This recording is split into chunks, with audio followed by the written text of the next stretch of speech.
Fáilteach ag Leabhar-mheas liomsa ón P agus an leabhar a bheith á bheasagainn ná an ceannair seo Béal na Péiste le Fionntán de Brún agus seo den chéad Úrscéal ó Fionntán agus bhuaigh sé an chéad dúis den Úrscéal a go mórtais litre an reachtais agus ní héanaínta sé is leabhar teomh tathagach é atá fáilte ag cló Iar-Chonnacht agus a chuirid leis an Úrscéal eile cumasach a tháinig amach sa gaige le déanaí Madam Lazare. Tá go leor an star a gceist, tá go leor an order a gceist agus tá sé anna deascríomh. Beidir go sé beganí níos litrithe ná Madam Lazare. Is beidir nach bhfuil sé bailach có shuimiúla le Madam Lazare, a beidir ar an gur fearr de Úrscéal é cé gur Madam Lazare anna bhar fad mar sin táhaid cin alín méalte ag na Úrscéal heile tamlín anos. Tá dúrnán eile Úrscéal a tháinig amach idir an dálín ach ní lis go bhfuil éon ceannach go sin léite gom nó ar a bhéon ceannach go sin maigin leor gur bhhail sé mé le léamh be go sin ábríonn díon ar na Úrscéal heile nó na Úrscéalta eile ach ní réithin éon ceann eile lom ach stoilm gribh aber Madam Lazare go maithos ciún gach Úrscéal eile atá tháinig amach nó atá léite gom le beidir cúna déimlíon an ribh sin agus tan ceann seo anna spéisiú ar fad. Cad é atá gceist? Tá an príomh carachtair an ná feartar an Raymond Prút agus tórlíonn annach chuid seo. Tá sé fada tá 310 leananach nó tuile ann agus cuimsíonn sé sais caracha eile agus amanna éagsúla uaireanta beidir nach bhfuil an insiad anán solar nuair tá léim siar san Iarán ach ní haon trochardéis sin. Stocha ach 9-8 Air Force Charles de Gaulle osíonn sé an sin tein sé siar go dtí an ghearmán linn an dar go damda agus an sin filter ar bhéal féiste ag dearna na nochtaí agus na tiblóí a techt chun chríche nó buganín ribh sin is ácha. Agus an fear seo Raymond Prút céit an chuirmitáis anna aithne ar an charachtair agus deachar é a hiiscint ar fad. Is fear óga agus pointe bháin bartíonn sé bhéal féiste ágáil le tuairfinn saoil mór le blaise den alíon agus den achtraíocht agus fáin sé sin agus tuile i Merlín áta gasan sé le áta bhain sé job ag obair ar an radio bulscroachta a raibh Lord Haha agus beag trachluisteigh fearmhór an líine ar Lord Haha Hanna is tócha fear do bhunna na hhéireann ó ghaile bh thuchas ach go méidir gur gail ar nach go bhíann. Bhí chu créile bulscrocht as Berlín linne dar go damda. Bhí gailgóirí an freisin sto go sin cloiste graintaíine cin go raibh sleachta gaige an chumá. Is casan sé le Frank Ryan Iar-Chonnacht ar chuma gaiilech chláis na hoscoil baile lé. Agus le cúpla den eile róisín cad an dí sin bang ar a bhainte go fíornach agus ar gád me leabhar léamh. An bhain seo cad an de leir chunspáil róisín ní bhara cé hí sé ó mó néidir nó go le coscéim a dailse agus bhí racán ar dailse coscéim seo mar gur gnéann sé beaggus fiú den ileluscus nó gnéann sé go méidir hála sé nó máthirla sé nachhair sé go donna sin agus bhí racóir a tháin faoint tí gur tu go mhainmh den leabhar áthir seo. Caiim mé tuachtar an leabhar agus é léamh agus an sin sin íochlann seo luúan Fionntán bhfuil an roint duna faoin si as bhfuil sé tarint. Ach go bhfuil tá Raymond an agus tá sé i mé féiste agus tá sé i Merlín i blaise de héal anna spéisiúil tá cin tá beganín de héal bóhéimeach ag an áitine agus an sin fillinn sé anis tá amlína gom beganín as ruachta gom ach. Ihe cinúnach a mína nó gnéad dó íhir léim séach as et an Germánach ar chósta chundé an dún gnéarna bhealachí tahéismóid siad an dúthir agus tá sé sin anna spéisiúil ar fád agus an tí go sé beidir. Ag léimt as Béal na Péiste an sin tá rute an delín a bhíoch ag seanamórthe sráide. Come listen to my tale of Joan and the whale way down in the middle of the ocean. Agus cinnalín cadatá gceist leis an béist an éon míl mór nó an ghearmán atá agus tasting mhaid an ghearmán ágáil agus cén fágur ág sé Béal féiste i dos an bóire tá rud cinn an sin sais thiúcha go ráis sa scéal amachchan seo. Is stoilm nílam cinnte gur bé tús an scéal an chud is láidir den scéal. tá sleachta áirithe nó tá capitalí mór a fada áirithe ann atá roinn fan níos fearr, agus uaireanta taistíonn tús an láir ach fácinnt ní rahs cótóga sin leis an bhíorthús ach chud bream an chuid níor léimeann duine as Eitleán a rahs achtarúil ionach ar fad ach beidir nach raibh an fíorthús có mealltach atá lánad eile sa leabhar. An sin na písaí bhain is le de ferste na hochtaí chuir mé ansin go deoanta sin agus má scríonn Fionntán de Brún leabhar eile ba bhhailm níorách sé an tréimhse sin nóir bheith ferste agus sin go meid sin anspéisiir ar fad. Casan an príomhcarachtair Raymond de Prout le áine Nic Luchlan cinál duine atá sna hóglaí nó dúachtar le fiscuil sí na hóglaí. Agus tá drám francach a duine chlór telefíse agus feimín Raymond mar tangara don chlór agus beidir goil ceangailt áirithe tá mé chun cuidan scéal a bhile ar na daoine nach chun scéal léite caiise bhfuil glos a chun inis. Tá ceangailt áirithe beidir idir áine Nic Luchlan agus Raymond de Prout in gan is don bhirrtacha i dos a bhir is tócha. Ach níor ilann sé ar an a bheith ferste tá post leachtóra ige is stáilm agus níor bhd go bhhain duine ige nó go dugan duine faoi dar a céhé tá an agus cén coolla tá ige agus bíon an cheiste an cén fágur sé sa gobar an an atsathe. An is stáilm cean rudí lánachas san Úrscéal seo ná cén fág in an daoine rudí áirithe nó uaireanta den an daoine rudí áirithe gan cuioine bhartha agus an sin chunas mar leanann an cinenne sin i gimar tunnach ar a saoil in díag sin.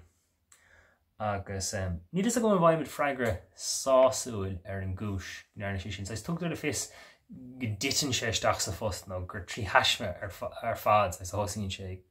i gobar ar an radio bullscrochta seo. Beidir go sé éasca bheith breanú siar ar an dar go damda, agus uaireanta saolín gnentar seo go hanamhéinic an Úrscéalta faoin dar go damda sais ní is go mar tuige chun tú fás i gceart go dtí níg na berte agus tá sé anna éasca rá inis feictar ar Hitler agus ar an illusc mar an tuléad an rud is measa gur féidir sin duine déanana a dhéanamh ach uaireanta sílim go méidir go sé ábhraíonn daon a bheith agsúil le daoine a bhí an ag an am a bhí sáite i rudaí agus nárthaigh gachrod digadís an mór feictúir sin godig fí go ranthóí séir rudaí agus gur rudaí hanis ní is gom. Uaireanta braham sin agus beidir go dul mór sin ach uaireanta tá sí le bracha mór an Úrscéalta starúile faoin tréimhse seo. Go dtigeann na carachtair gúil an chur bhreálta is measa dá raibh riamh ag tóirliú ar lecandáirs agus tá mé beganí éiginnte gur thuig daoine é sin ag an am. Agus go raibh ní a tuairí an faoin ile lusca agus céan chúis go raibh draman éagsúla pórtach sa coga dar ar níomh na campi géibh an chomór sin ar liste tosíochta gotí agus níos déanaí sa coga nó taréis coga agus bhí rudí áirithe agus déatarí rudí áirithe ana níos luithe béidir dá má bhla. Peisce tá mé ar séiris mar is nóslam agus is dúildom. Cad eile tá an. Inis tá an roiint duna PC éagsúla sa leabhar a bhile ar agla. Tá mé tasaíam roiint na rudí seo phlé, mar chuir mé ansin go deo i rudí áirithe. Tá casa áirithe sa scéal tá dúil ag an bríomhcarachtair Raymond sa charachtair seo dag sin áid go Jimmy agus feimid amach gur a bheith ahar áine Nic Luchlan é agus an cadre bhí ag Raymond Prout leis an duine sin. Braham go méide go dagan sé cinelín in níor dúigurning ar nó is casa atá a gceist ach dá léhann an leabhar an darna thuairt am cinnte go bhhecing scéalta nó réamh scáthú an scéad sin i dos an leabhar agus tá tagartí na duine sin is cuioinem ach beidir dá mé beagán níos móda sin an sin go bheith ghlacha sin ar bhealach níos fearr nó go nglacha an léthir leis ar bhealach níos fearr mar chánig sé cinelín ní mis na rudí bheith gan chuine ach nuair tá si gan chuine is man an sinna bheith an rá well hána XYZ sa leabhar agus a níis tá cíal nó achíal a bhainte gom as na rudí sin. Agus an písa sin in mé fersta bhí sé sin tá lánteanna seán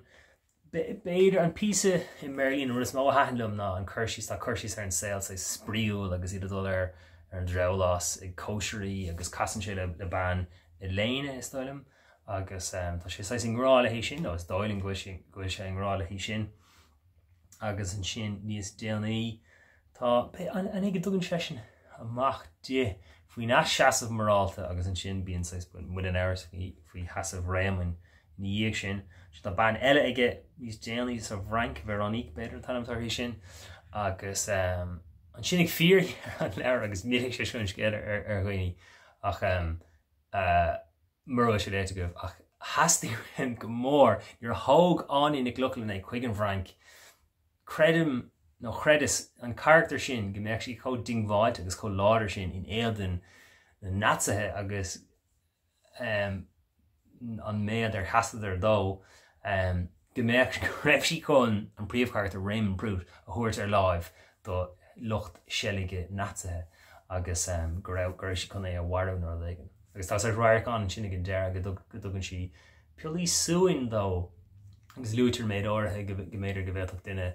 da dúir an numar go pelisún do gona go bhhéit dís bása áil. Gus ceap ar go méidir ag deir an leabhar tá bugáín díam a léon sé. Is féidir a léamh díoch mar a háirlíonn a nachtíocht ar an lehanach nó tá chuid díime deir bhfuil an éagúid ar négur thugach an numar go pelisún do réimh an prút agus an gur spáirí nó go sé a heú seo agus ag séún bháis. Ach tríd is tríd mar scéal tá lán achtíochta an, tá lán carachtair an, tá carachtair an a láidir, tá plota an a láidir, tharlaíonn lán rudí spéisiúla an. Cuim sin sin sin amantaí éagsúla agus achtarí móra beidir gur bé chuid bheith ferste ar bhealach an chuid is achtrúla nó spéisiúla tá stuff an faoi na hóglaigh agus tíine bheith ar a gubhad agus tafid tan chunta sin an spéisiú Tásúla gom go scríigh Fionntán bhfuin rud éigen in héamh sin nó Úrscéal éigen in héamh sin amach an freisin nó Úrscéal éigen de chinná éigen eile ach bhá mé an sotas ó éibh an text de an text annach lá go deo is dóilm nar aimsíos ar dus button bháin beidir gur button chlóháin in. Má bhí ach seans nach raibh.